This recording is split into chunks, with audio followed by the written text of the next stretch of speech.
La semana que viene me voy de vacaciones a Bariloche, no es por restregárselos ni nada, sino que me puse a pensar, a ver si está pasando algo interesante en Bariloche, porque yo vivo en una nube de pedo, quizás hay algún caso, no sé, llamativo, algo muy importante que haya pasado, y cuando me pongo a investigar, si bien hay varios casos importantes, encontré uno muy interesante. El año pasado, a principio de año, desbarataron una secta rusa. Si bien yo había escuchado la noticia, la escuché así como muy por arriba, no tenía ni idea, ¿viste? Agarraron a una secta rusa, listo, ahí se terminó todo lo que leí. No le di mucha importancia, pero ahora que me puse a investigar, la noticia es mucho más heavy de lo que yo pensaba o de lo que me imaginé en realidad. Así que acompáñenme, vamos a ver este caso. Como siempre les recuerdo que no se olviden de suscribirse al canal. Si al final del video les parece interesante lo que les acabo de contar, también no se olviden de darle like. Y ahora sí, gente, comencemos con el caso de hoy. Los hechos ocurrieron el 21 de marzo de 2025 en Bariloche, Argentina. Una mujer embarazada de 22 años, de nacionalidad rusa, se presentó en el hospital público de la ciudad acompañada por otras dos mujeres, también de nacionalidad rusa, que no la dejaban hablar. Aparentemente habían ido a preguntar por cómo tenían que hacer o qué papeles tenían que llevar para que esta mujer pudiera dar a luz ahí en ese hospital. El médico que atendió a la chica notó que esta estaba muy asustada. Ella misma le dijo que temía por su seguridad y por la de su bebé. Y si bien la misma no hablaba español, mejor dicho, no hablaba nada de español, se hizo entender. Y cuando el médico le preguntó por el padre del bebé y también en dónde vivía, esta no supo qué responder y se la veía bastante nerviosa. Tan nerviosa estaba la mujer y las dos acompañantes que venían con ella que se terminaron yendo del hospital sin dar mucha más información. Toda esta situación alertó a los médicos y pensaron que quizás se trataba de un caso de trata de personas, así que llamaron a las autoridades y la fiscalía dispuso que se implantara una discreta vigilancia sobre el hospital por si las mujeres regresaban o si se presentaban en algún otro hospital de la zona. Y así fue, pocos días después la mujer se presentó en el mismo hospital para poder dar a luz, pero esta vez acompañada de 3 mujeres que fueron detenidas mientras ella estaba dando a luz en el quirófano. Mientras ella daba a luz a su bebé por cesárea, las acompañantes insistieron en que al recién nacido se le pusiera el apellido del padre. Los médicos le querían poner el apellido de la madre, pero las mujeres insistieron en que le pusieran el apellido del padre, que después él mismo se presentaría más tarde porque estaba trabajando supuestamente. Los médicos le explicaron que esto era imposible porque no se puede anotar a un recién nacido con el apellido de un padre ausente, pero las mujeres insistieron. En el acta de nacimiento los médicos anotaron el apellido de la madre, pero una de las mujeres agarró una lapicera, lo tachó y por encima escribió el nombre y el apellido del padre. Por supuesto que toda esta insistencia llamó la atención de los médicos, que tuvieron que romper el acta de nacimiento y formular una nueva donde volvieron a anotar al recién nacido con el apellido de la madre. Toda esta situación extraña y la insistencia de ponerle el apellido del padre al recién nacido alertó nuevamente a los médicos, que llamaron a la policía y cuando estos llegaron detuvieron a las mujeres acusadas de participar en los delitos de trata de persona, reducción a la servidumbre y también por falsificación de documento público. Pero ahora la pregunta importante es ¿quién era el padre de ese bebé y por qué era tan importante que se le pusiera su apellido al recién nacido? Se trataba de Konstantin Rudnev, un hombre de 58 años de nacionalidad rusa que en su juventud se había interesado por los libros sobre cultos esotéricos y paganos orientales. La historia de este hombre y de la secta que fundó comenzó en un contexto social propicio para que la gente vuelque su fe en los milagros, la devastada Rusia de los 90. Konstantin, en medio de su locura, concluyó que había sido enviado a la Tierra por poderes de mundos superiores para iluminar a la gente y guiarla hacia la verdad. Su presencia llamó la atención por primera vez durante su servicio militar en 1986, cuando propuso fundar un monasterio inspirado en el templo Shaolin. Estas ideas la verdad que no le sirvieron de nada, nadie le hizo caso y fue internado en un hospital psiquiátrico al poco tiempo, donde permaneció hasta 1989. Para principios de los años 90 empezó a dar clases de yoga en reuniones que pronto pasaron a incluir charlas de filosofía y prácticas de meditación dinámica. También experimentaba con sesiones de música en las que alternaba 3 canciones rápidas y una lenta para lograr una especie especie de trance colectivo. Hasta acá a Rudnev le iba bastante bien con estas supuestas clases de yoga, ganaba bastante dinero y hasta logró comprarse en ese momento un departamento en la ciudad de Novosibirsk, en Rusia, lugar que terminaría siendo la sede principal para su naciente secta llamada Ashram Shambhala, de la cual vamos a estar hablando enseguida. La sede se terminó convirtiendo rápidamente en un refugio para jóvenes que, además de sentirse atraídos por Konstantin, sus ideas y promesas, terminaban rompiendo todo tipo de vínculo con sus familias, como en toda secta. En unos años, la sede logró tener más de 10 propiedades a lo largo de toda Rusia, y para 1999, todas las adquisiciones y las actividades, expansión de Rudnev también, llamó la atención de la justicia rusa, por lo que se inició una primera investigación por extorsión, abuso infantil, también por violencia sexual, sadismo y por perversión.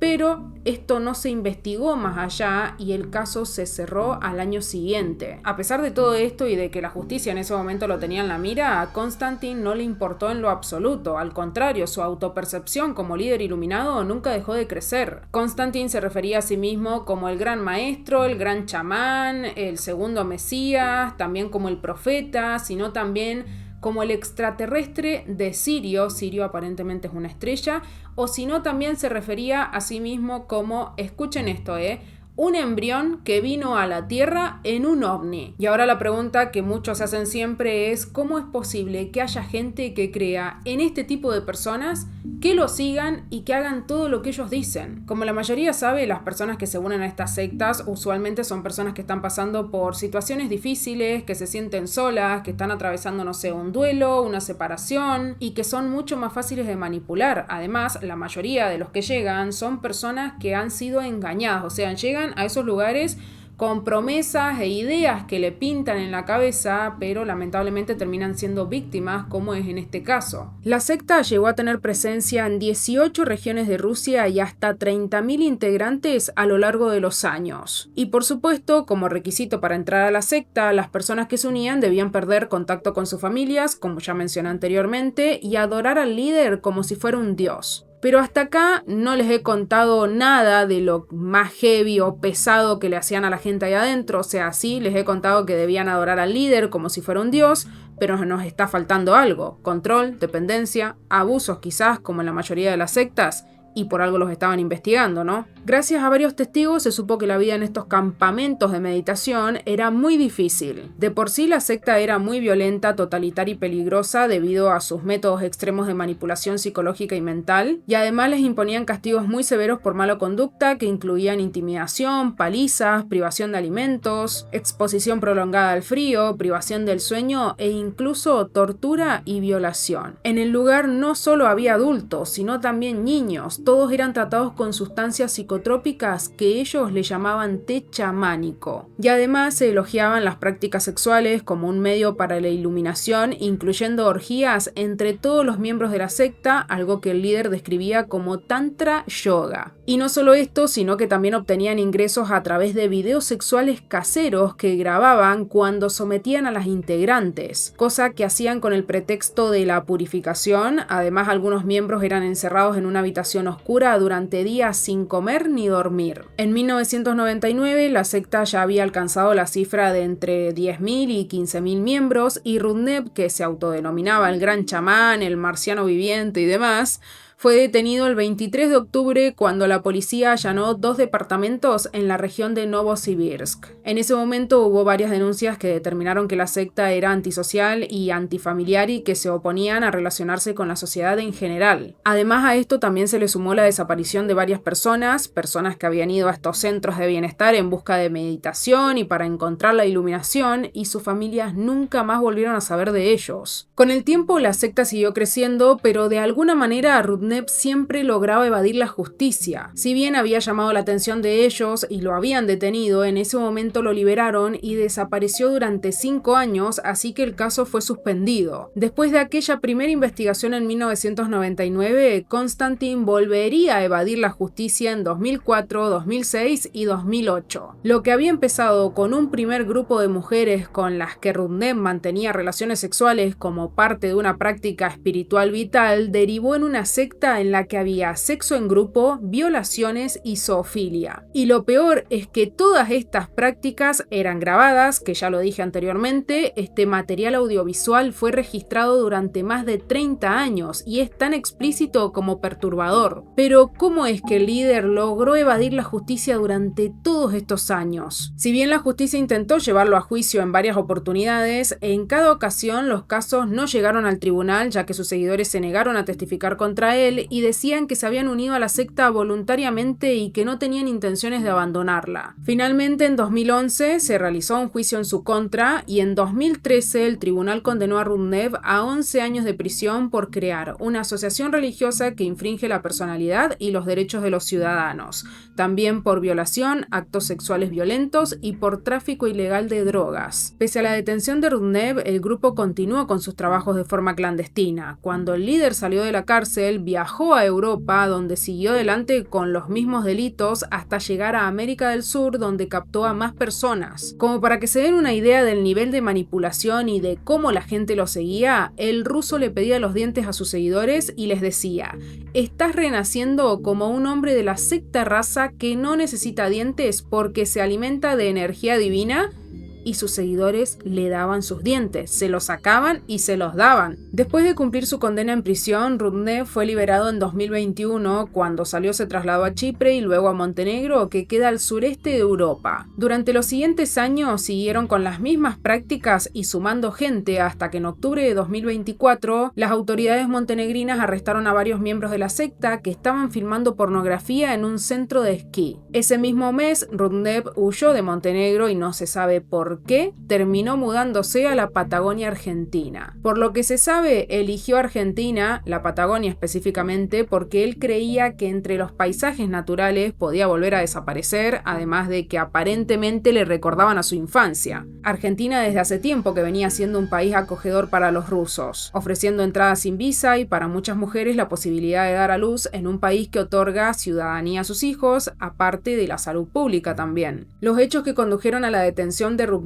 no comenzaron con él, sino con esta mujer rusa que ya les conté al principio. Esta mujer había llegado a Bariloche huyendo de una relación tóxica y violenta con la esperanza de reconstruirse emocional y físicamente antes de dar a luz. En el hospital se dieron varias situaciones que encendieron las alarmas de los médicos y de los enfermeros que estaban tratando de atenderla y terminaron llamando a la policía, donde se dio la orden de vigilar el hospital por si las mujeres regresaban. Cuando la mujer rusa dio a luz, fue detenida y separada de su recién nacido y los investigadores construyeron una hipótesis en la que ella pasó a ser la víctima central de una supuesta red de trata de personas vinculada a Rudnev, un hombre al que de paso ella aparentemente todavía no conocía. Pero ¿cómo es que la policía llegó al nombre de Rudnev? Pues la chica de 22 años, en su desesperación porque no le quitaran a su hijo y de paso que no podía comunicarse porque no hablaba español, encontró en el departamento donde estaba viviendo una copia del pasaporte del líder de la secta. Así que fue al hospital y lo entregó como si fuera el pasaporte del padre del niño. Y acá fue cuando el nombre del líder apareció en los papeles y las autoridades se pusieron a investigar y se dieron cuenta de que quizás estaban investigando una posible trata de mujeres embarazadas, lo que hizo que saliera a la luz su pasado como líder de secta en Rusia y se disparó la especulación de que estaba reorganizando la secta acá en Argentina. Además, la idea de ponerle al bebé el apellido de Konstantin Rudnev era para que él pudiera obtener la nacionalidad argentina para después solicitar la residencia brasileña. De esta manera podría vivir de manera permanente o temporaria en ambos países donde la secta ya había empezado a sentarse. Bien, a partir de esta denuncia que se hizo en el hospital, la sede fiscal de Bariloche ordenó distintos allanamientos en las propiedades alquiladas por la organización. En varios de estos lugares se encontraron ventanas tapadas, colchones en el piso, lencería erótica, pelucas y también habían bolsos repletos de medicamentos de origen ruso. Gracias a estas pruebas se ordenó la detención de Rudnev y de mujeres que se encontraban en el aeropuerto de Bariloche a punto de abordar un vuelo a Sao Paulo, Brasil. Cuando la policía intentó detener al líder, él mismo intentó lastimarse cortándose el cuello con una hoja de afeitar que llevaba en su billetera y además a varias de las mujeres le encontraron frascos con pastillas de cocaína. Y si hay algo que tengo que mencionar es que la mayoría de ellas estaban hiper flacas y hasta habían algunas que estaban peladas. Mientras se llevaba a cabo la detención detención de los que estaban en el aeropuerto, afuera del lugar detuvieron a 2 mujeres más que llegaron para viajar con el grupo. Y en el aeropuerto de Buenos Aires, la policía interceptó a otros 6 miembros de la secta que ya habían volado desde Bariloche. Se trataba de 3 hombres rusos y 3 mujeres de origen brasileño y mexicano. Los arrestaron antes de volar hacia Sao Paulo. En total fueron unos 15 detenidos durante todo el operativo, donde las autoridades pudieron incautar 131 pastillas de cocaína, un teléfono satelital,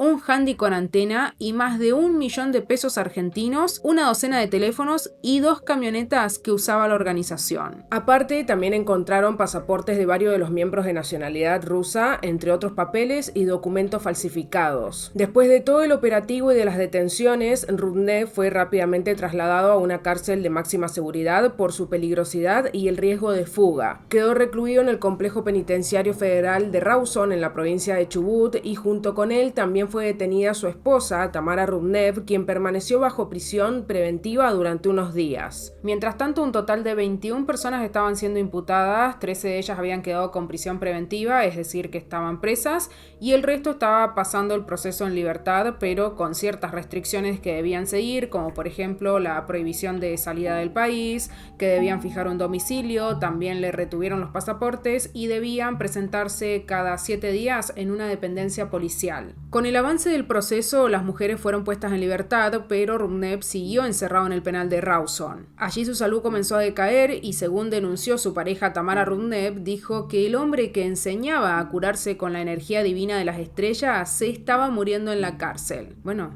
que lo curen las estrellas divinas, ¿o no? El 21 de enero de este año, el juez le otorgó a Rudnev la prisión domiciliaria monitoreada por tobillera electrónica y con una serie de medidas complementarias como la retención del pasaporte y la prohibición de hacer contacto con la mujer rusa de 22 años que había tenido al bebé, que este año cumpliría 1 año. En la primera semana de febrero, la justicia de Río Negro revocó, primero, la prisión domiciliaria a la que Rudnev había accedido durante el juicio que se realizó en enero, bajo el argumento de que el encierro en la penitenciaría había agravado patologías de salud que acarreaba desde antes de su detención, o sea, hace casi 1 año. Los jueces consideraron que las supuestas enfermedades invocadas por la defensa para justificar la salida de la cárcel no habían sido respaldadas con análisis médicos objetivos ni con un informe de organismos oficiales que acrediten la existencia de un riesgo real para la salud del extraterrestre de Sirio. Dijeron que tranquilamente estas enfermedades podían ser atendidas en la unidad penitenciaria. Antes de contarles cuáles son los cargos que enfrenta Rudnev hoy día acá en Argentina, les quería contar que dentro de la investigación que hice pude encontrar 2 cosas, una cosa más importante que la otra. La primera es que esta gente tiene un canal de YouTube donde suben videos hablando cosas positivas, por supuesto, sobre la secta.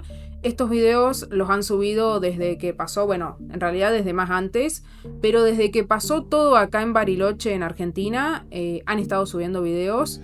Se lo puede ver al abogado de él, que lo defiende a él y a los demás acusados, llamado Carlos Broidman, hablando sobre lo preocupados que están por el estado de salud, porque ha perdido más de 50 kilos, por estas supuestas enfermedades que tiene, que en realidad estas enfermedades nunca han sido corroboradas en un informe médico oficial. Y aparte de esto, fíjense, bueno, dice, acá hay un video, acá está, les quería mostrar. Pesadilla en Bariloche, sin pruebas, sin pasaporte y con la vida destrozada. Ellos dicen que en realidad no son víctimas, que no son culpables de ninguno de los delitos de los cuales se los acusa. Y hay un montón de videos con este tipo de títulos así. Bueno, fíjense, acá sigue todavía el abogado hablando sobre, bueno, nada, de lo que se le acusa, que en realidad es todo injusto, que Rudnev no debería estar preso y demás. Esta era la cosa menos importante. Este es el canal por si no quieren ir a verlo.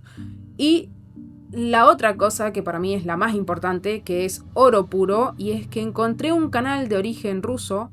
Acá está, origen ruso, no se entiende nada, yo no entiendo nada, así que español tenemos ahí, llamado De Adentro Hacia Afuera Mujeres, donde habla una mujer llamada Elena Zakharova que estuvo más de 30 años metida adentro de la secta Ashram Shambhala. Este video es muy interesante, cuenta todo Elena, desde lo más mínimo sobre qué era lo que le hacían a las mujeres, porque la mayoría eran mujeres de los que estaban ahí adentro, sobre las cosas que les hacían dentro de la secta, sobre el sistema de jerarquía que tenían, sobre, por ejemplo, no sé, hablaban sobre para acostarse con el líder, primero tenían que acostarse con uno de los mentores, que dentro del sistema de jerarquía estaban un poco más arriba. Después de acostarse con ellos, se tenían que acostar con Rudnev.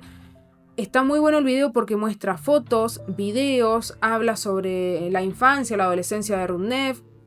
Obviamente son cosas que Rudnev les habrá contado a los miembros, vaya a saber si serán verdad o no.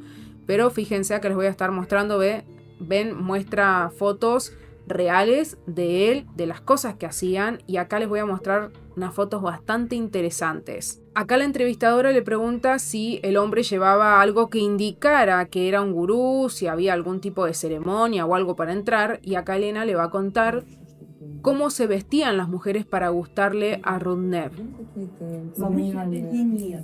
Fíjense. Tenían como un sombrero con plumas. Son fotos, tiene un montón de fotos, muestra.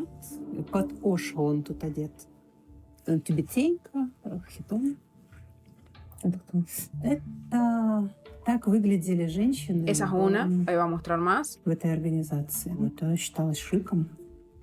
Como les dije, no solamente habían adultos adentro de la secta, sino también niños, niñas en su mayoría. Se vestían así supuestamente porque a él les parecía más elegante, les gustaba mucho más. Женщины, девушки, они вообще были сначала против? Нет.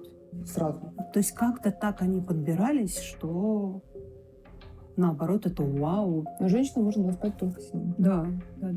Но там, знаете, какая история? Если ты новенькая, то ты вот через вот этих наставников. Y aparte de las fotos, también muestran varios videos y está bastante interesante el video porque Elena cuenta todo, o sea, desde que ella entró a la secta, cómo hacen para manipularte, porque al principio vos entrás y como siempre en la mayoría de la secta, los líderes no se muestran de una como si fueran monstruos, o sea, se muestran como personas normales, comunes y corrientes, y de repente cuando empieza a pasar el tiempo, te das cuenta que ya estás metido hasta acá, a la gente se le hace muy difícil salir y usualmente son personas que están pasando por situaciones difíciles, que se sienten solas, que son mucho más fáciles de manipular, y ella cuenta todo esto. Bueno, cuenta, aparte de esto, cuenta todo, o sea, qué era lo que le hacían, que los golpeaban.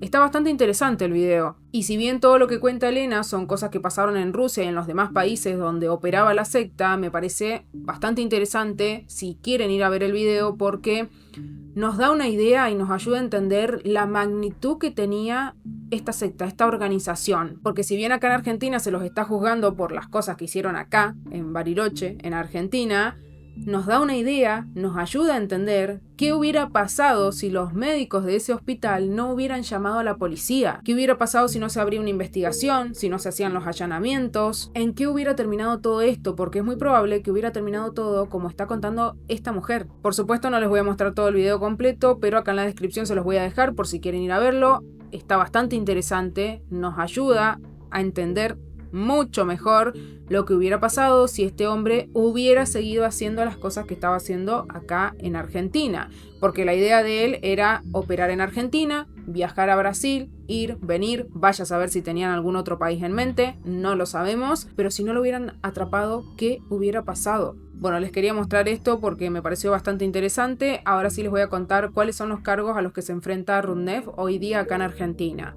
Los cargos que enfrenta hoy día el líder de la secta son trata de persona, que es el principal delito del que se lo acusa, reducción a la servidumbre, asociación ilícita u organización criminal, entre otros delitos como narcotráfico y falsedad ideológica. Que en el caso de que se logren comprobar los cargos, porque todas estas penas son acumulables, podría recibir una pena base de entre 4 a 8 años por trata de persona, de entre 4 a 15 años por reducción a la servidumbre, y si se comprueba que hubo una asociación ilícita, podría tener una pena de entre 3 a 10 años de prisión. El tema es que durante la investigación, primero que nada, que todos los integrantes fueron puestos en libertad y todos se negaron a declarar en contra de Rudnev. Y la otra cosa, que creo que es bastante importante, es que la mujer de origen ruso de 22 años negó en varias oportunidades ser víctima de la organización. Я приехала в Аргентину, спасаясь от насилия со стороны своего бывшего партнера.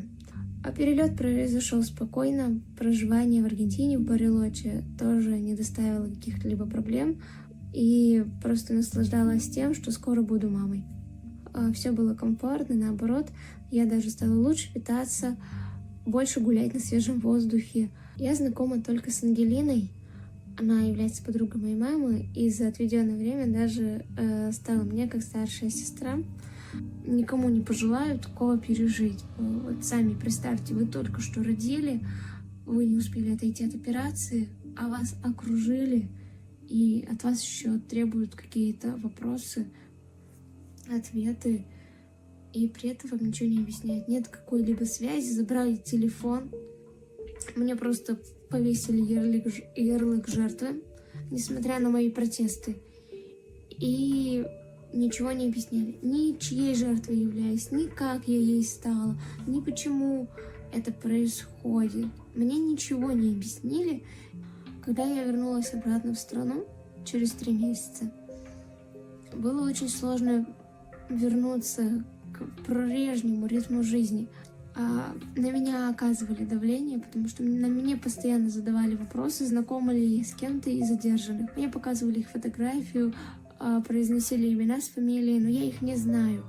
Мне постоянно навязывали связь с Константином Рудневым, что я с ним знакома. Постоянно про него задавали вопросы, но я с ним не знакома, я никогда с ним не виделась и с кем-либо из данного дела. Aún así, el fiscal informó que la investigación se encuentra en su etapa final con la recolección y análisis de pruebas digitales de los celulares que fueron secuestrados. Mientras tanto, la justicia sostiene que existen elementos suficientes para poder avanzar con la acusación por trata de personas, más allá de que la mujer no se reconozca como una víctima. Por ahora, Rubnev continúa detenido bajo prisión preventiva, mientras el proceso judicial sigue su curso y será el tribunal el que determine si las pruebas reunidas son suficientes para dictar una condena definitiva. En fin, un caso que nos enseña que debemos estar un poco más atentos a este tipo de cosas. Hay que reconocer que el personal médico del hospital fue bastante rápido, que llamaron a la policía, porque si no hubiera sido por ellos, probablemente esta secta nunca hubiera sido descubierta. Vaya a saber en qué hubiera terminado todo, y por ahí uno piensa que este tipo de cosas no pasa acá en Argentina, pero sí pasa. Quizás hoy día es un poco más difícil que estas organizaciones pasen desapercibidas, pero pasa, y por suerte esta organización fue descubierta a tiempo. Espero que hayan disfrutado el video de hoy, que les haya parecido interesante. Como les dije, yo escuché el caso el año pasado, pero la verdad es que no me puse a leer y me pareció un caso bastante interesante para analizar y traérselos al canal. Si les ha gustado el video, si les ha parecido interesante, no se olviden de darle like. Y ahora sí, gente, sin nada más que decir, me despido y nos vemos en el próximo video. ¡Chau!